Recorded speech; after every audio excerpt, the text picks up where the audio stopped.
अब बात लव जिहाद की, क्योंकि लव जिहाद पर चुनावी लीड लेने की जैसी होड़ सी लग गई है।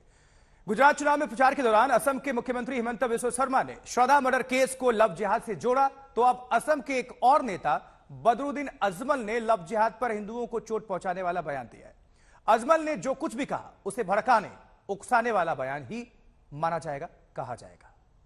40 साल के बाद माँ बाप ने मजबूर किया कि आप कहीं फंस गए तो एक शादी कर ली, उसके बाद 40 साल के बाद बच्चा पैदा करने की सलाहियत कहाँ रहती है। लव जिहाद का खिलाफ बहुत बड़ा कानून देश में बनना चाहिए। आज हमें बदरुद्दीन जैसे लोग गाली दे रहे हैं। लड़की चाहे किसी भी धर्म की हो, इस प्रकार के प्रश्न ना करें तो बेहतर है। ये है बदरुद्दीन अजमल। सियासत इनका पेशा है और मजहब इनका हथियार। धर्म की चाशनी में मुद्दों को भिगोकर जनता के सामने पेश करने की कला में महारत रखते हैं। अपनी प्रतिभा इन्होंने फिर दिखाई है। लव जिहाद पर दलील की आड़ में आग लगाने की कोशिश की है। 40 साल के बाद माँ बाप ने मजबूर किया कि आप कहीं फंस गए तो एक शादी कर ली, उसके बाद 40 साल के बाद बच्चा पैदा करने की सलाहियत कहाँ रहती है। तो कैसे उम्मीद रखते हैं कि वहां से इतने बच्चे बढ़ेंगे। तो जो लोग टाइम पे फर्टाइल जमीन के ऊपर आप जब मिट्टी डालोगे और दवा डालोगे तो वहां से तो धान ही धान उगेगा, खेती अच्छी होगी, लहान होगी, तरक्की होगी।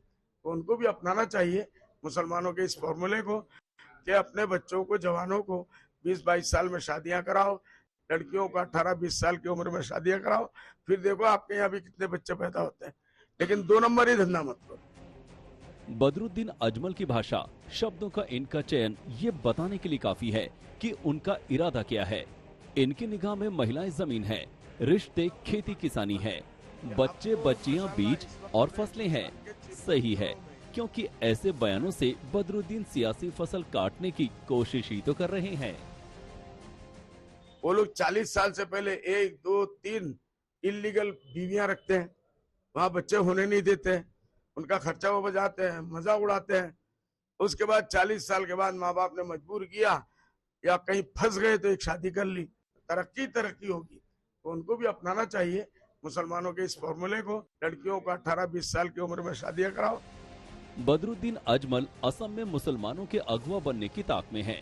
इनका एक परिचय तो ये है कि ये असम की धुबरी से लोकसभा सांसद हैं। 2005, 2009 और 2014 में लगातार 3 बार सांसद बने। All India United democratic front के संस्थापक हैं। कई इस्लामी संगठनों के कर्ता धर्ता हैं, जिनमें ज्यादातर मजहबी संगठन हैं। लेकिन बदरुद्दीन अजमल की मजबूरी ये है कि इन्हें असम में मुसलमानों के थोक वोट चाहिए। उन्हें असम में अपनी पार्टी को ताकत और विस्तार देना है और इसलिए उन्होंने खुद को हिंदू विरोधी दिखाने का शॉर्टकट रास्ता तलाश लिया है। मुद्दे की बात यह भी है कि बीजेपी के कुछ नेता इनका रास्ता आसान बना देते हैं। असम के मुख्यमंत्री हिमंता बिस्वा शर्मा, जो कि गुजरात प्रचार करने गए, तो श्रद्धा मर्डर केस को लव जिहाद से जोड़ाए। लव जिहाद का खिलाफ बहुत बड़ा कानून देश में बनना चाहिए।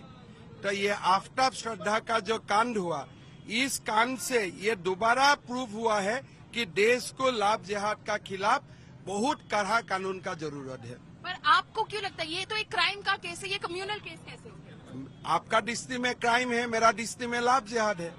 आपका और मेरा बीच में नजरिया का डिफरेंस है। हिमंता बिस्वा शर्मा ने गुजरात में बयान दिया और घमासान असम में दिख रहा है। बीजेपी अब बदरुद्दीन पर हमलों की बौछार कर रही है।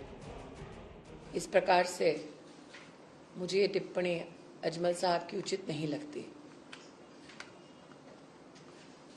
अगर वो अपने धर्म में किसी बेटी का इस प्रकार से अपमान कर रहे हैं तो जनता के लिए सोचने का विषय है। इसलिए मेरा तो आपसे आग्रह है, लड़की चाहे किसी भी धर्म की हो, इस प्रकार के प्रश्न ना करें तो बेहतर है। आज हमें बदरुद्दीन जैसे लोग गाली दे रहे हैं। अगर आजादी के समय ही अगर ये हो गया होता कि धर्म के आधार पर बना पाकिस्तान, सारे लोग वहां जाते, यहाँ सनातन को मानने वाले लोग गैर रह जाते, गैर मुस्लिम। तो आज बदरुद्दीन और ओवैसी हमें गालियां नहीं देते।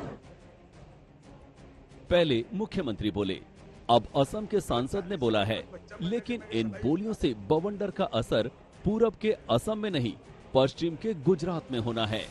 शायद गुजरात ही निशाना है। आज तक ब्यूरो।